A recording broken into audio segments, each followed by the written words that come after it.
Hey guys, Nerd King 101 here, and today we are continuing with our series where we discuss the various pairings of Naruto. Today we will be talking about probably the most famous pairing in Naruto, and why I don't think it works. Prepare to get mad. Today we're talking about why Naruhina does not work. And as you may have guessed by the title of the video, my issue isn't so much with the idea of Naruto and Hinata being together inherently. My issue with the pairing is more so tied to Hinata as a character and how she has been used alongside the pairing. First of all, I do think it's important to establish that I have no problem with Hinata in the beginning of the series. My issue with Hinata, as we will get into, is that she did not change. But the core concept that was introduced for Hinata in part 1 is something I really enjoy.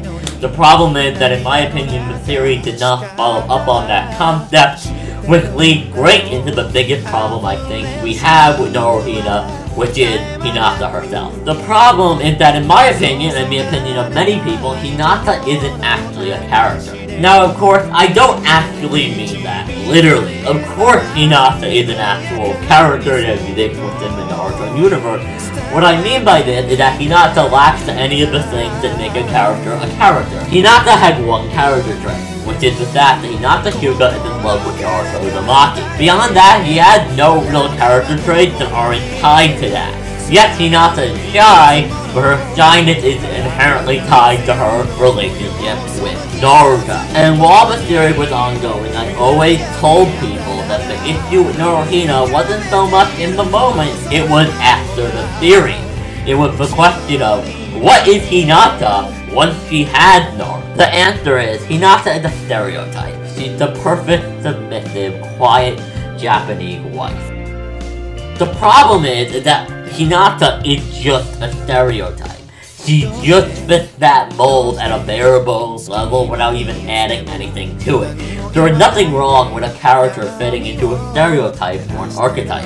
It's not the most creative thing in the world, but it's not inherently bad. A great example of this is the Kura Toriyama character of Chi-Chi. Dragon Ball is a 13-year-old franchise, and the first real fight we got with a female character being actually as strong as one of the male characters was in the past 2 years, at least in the canon story, and I think we can all agree that's pretty bad. And Chi-Chi and Videl, who were both strong fighters and interesting characters, were reduced to having the role of baby maker and keeper of the home. So the track record is not great, but if you go back and read the manga, even back then, in the 90s and 80s, the way Chi-Chi was handled made her an interesting character and gave her interesting character traits. We very often would see Chi-Chi stand up to Goku and stand up for her beliefs in what was the best for her son. Chi-Chi had clear things that she wanted from her children and she wanted them to be able to achieve in life. And she would often get angry at Goku for not being around enough, despite knowing he was off doing something he loves and in a lot of cases needed to do for all of their safety to be guaranteed. Despite being a stereotype, and despite not having a large role in the franchise,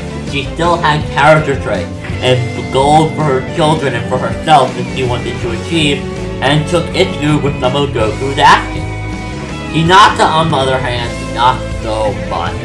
We never get to see Hinata and how she took the fact that Boruto cheated in the tuning exam, and how that affected her. We also have no idea of what Hinata really wants for Boruto and Himawari, besides the obvious stuff like she wants them to be safe and happy. It would have been very easy to give Hinata some opinions that could have reflected in her relationship with Naruto and the way she raises her children.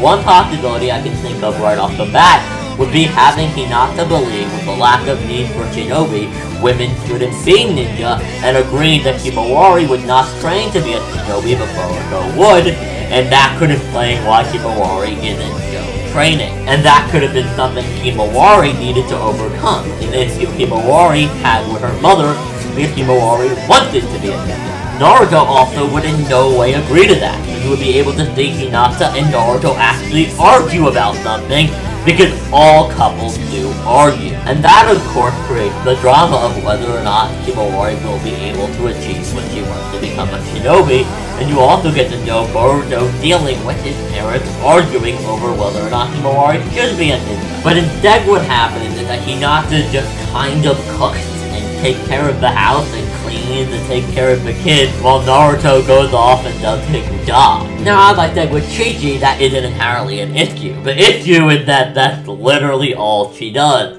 She doesn't really talk to her children about anything meaningful.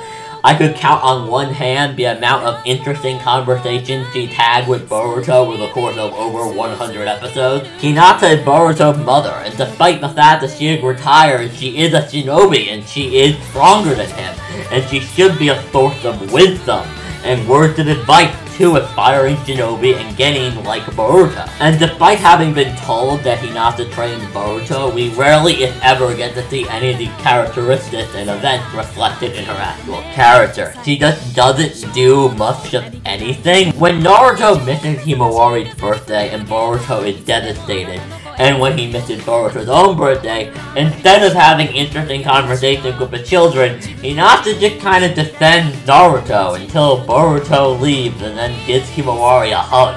She doesn't really say anything beyond, "It's sad your dad's not here, it sucks, I agree," and then move on. It would have been nice to see Hinata maybe voice an opinion on the matter, or say something nice to cheer Boruto up, and yet she doesn't. This is the issue in my opinion. If you look at Hinata now, after Naruhina happened, she has no character. Because throughout the series, we really only saw Hinata do a couple of things. We saw her fight Neji, where she was thinking about Naruto. We saw her think about Naruto. We saw her interact with Naruto. We saw her see Naruto after 2 years. We saw her work together with Naruto. We saw her fight Pain to save Naruto. And fight in the war, while thinking about Naruto.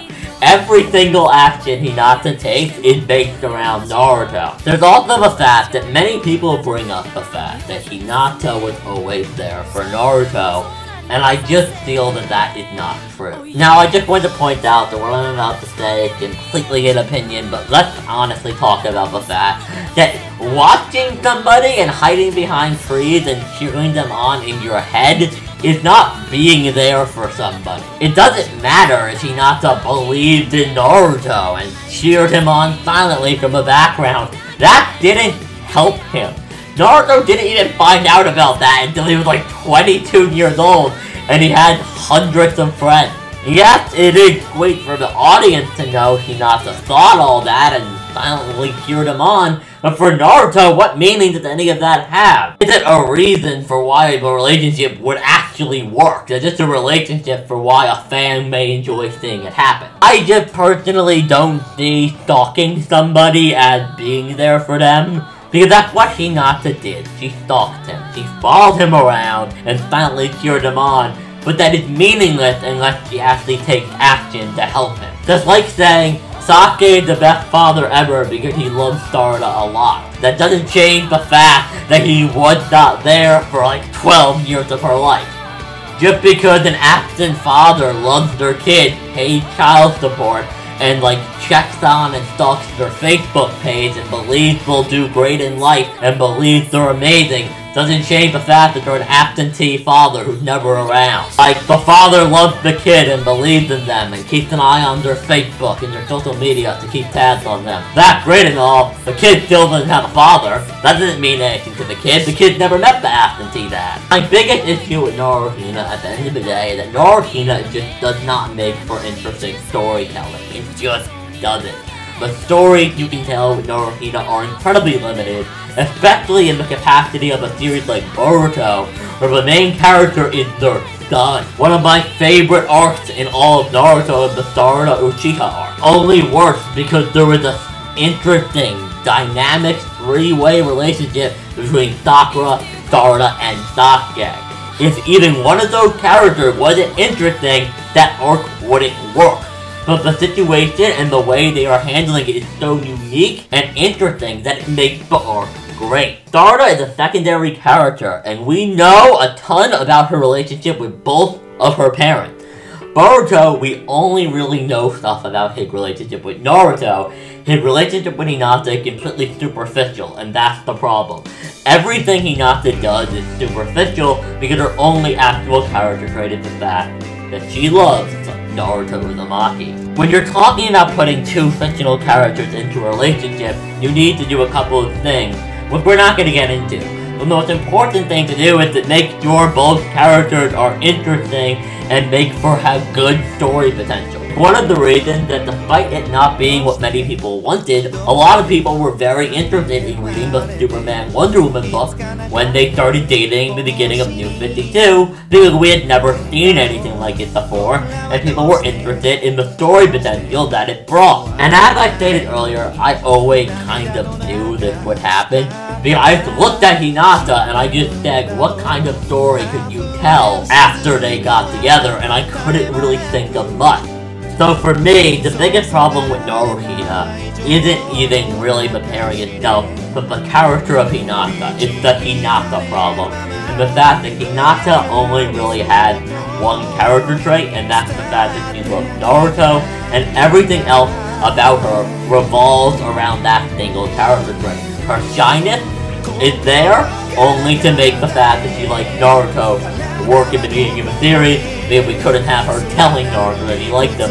But at the end of the day, it all revolves around that. It all revolves around her love for Naruto, and nothing in her canon story, besides for a couple teeny things in the last, ever really escapes that. And even then, the last is literally a movie about her getting with Naruto, who she's in love with.